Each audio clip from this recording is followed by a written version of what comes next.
Certified mind blowers. तो आज हम बात करने वाले हैं ब्लैक होल के बारे में। हर किसी का यह पहला सवाल होता है कि ब्लैक होल आखिर है क्या। ब्लैक होल एक ऐसा स्थान है जहां पर गुरुत्वाकर्षण बहुत ही ज्यादा है।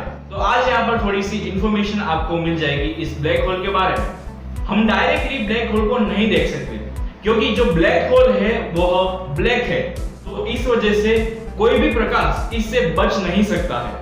इसी वजह से हम इसे नहीं देख सकते। नासा का कहना है कि हम किसी भी उपकरण के माध्यम से सीधे छेद को यूज करें, जैसे कि एक्सरे, पास के वातावरण पर छेद के प्रभाव को देखना महत्वपूर्ण है।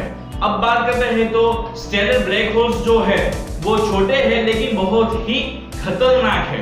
जब कोई तारा अपने ईंधन के छोटे से भाग से जलता है तो कोई वस्तु गिर सकती है। छोटे तारे इतने भी छोटे नहीं होते, वह एक सूरज के द्रव्यमान के लगभग 3 गुना तक का हो सकता है।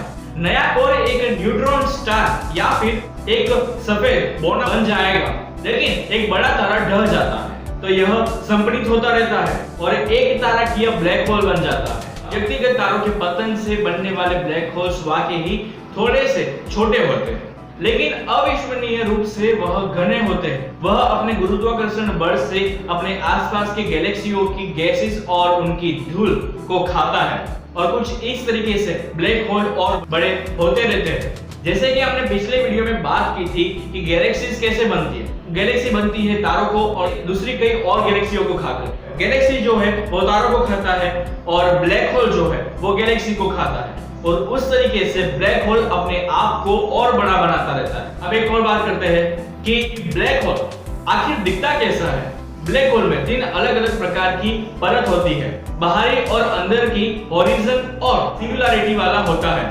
वैज्ञानिक भी ब्लैक होल को उस तरीके से नहीं देख सकते जैसे कि वैज्ञानिक एक ग्रह और तारों को देख सकते हैं। इसके बजाय एस्ट्रोनॉमर्स को धूल, गैस के घनी प्राणियों को खींचे जाने वाले विकिरण ब्लैक होल में पता लगाने में मदद करता है, और इसी वजह से और हमें इसी चीज पे भरोसा करना चाहिए। लेकिन जो सुपर मैसिव ब्लैक होल है वह गैलेक्सी में केंद्र में स्थित है।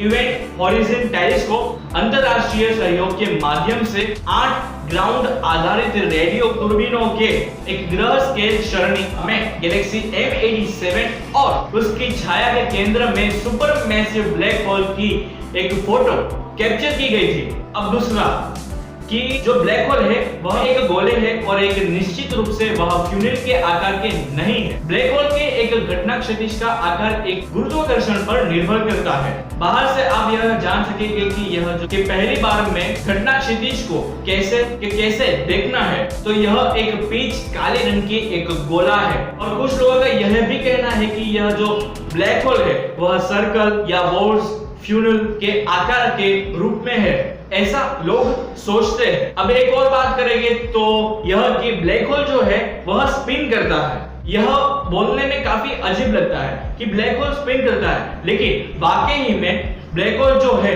वह स्पिन करते हैं। स्टार्स जब घूमते हैं और कोर रोटेशन गति को कम कर देते हैं तो रास्ते का जैसे जैसे तारों का कोर छोटा हो जाता है और यह अधिक तेजी से घूमता है। लेकिन जो ब्लैक होल है उसके पास कई ऐसी चीजें हैं जो अजीब हो जाती है। एक्सीलेंस डिस्क के माध्यम से एक ब्लैक होल में भौतिक सर्पिल गैस, धूल, स्टार्स और ग्रहों की एक डिस्क जो ब्लैक होल की कक्ष में आ जाते हैं। ब्लैक होल को पहली बार 18वीं सदी में अस्तित्व में लाने का प्रस्ताव था, लेकिन 1964 में पहला उम्मीदवार ब्लैक होल पाए जाने तक एक गणितीय जिज्ञासा बना रहा।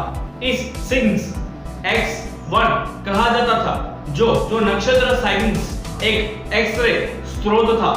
अब तक का सबसे दूर का ब्लैक होल पृथ्वी से लगभग 13.1 बिलियन प्रकाश वर्ष दूर गैलेक्सी में स्थित है। वर्तमान में यानी कि हाल में ब्रह्मांड की आयु 13.8 बिलियन वर्ष की लगाई गई है। इसलिए इसका अर्थ यह है कि ब्लैक होल जो है कि वह लगभग 690 मिलियन वर्ष के बाद वह मौजूद हुआ।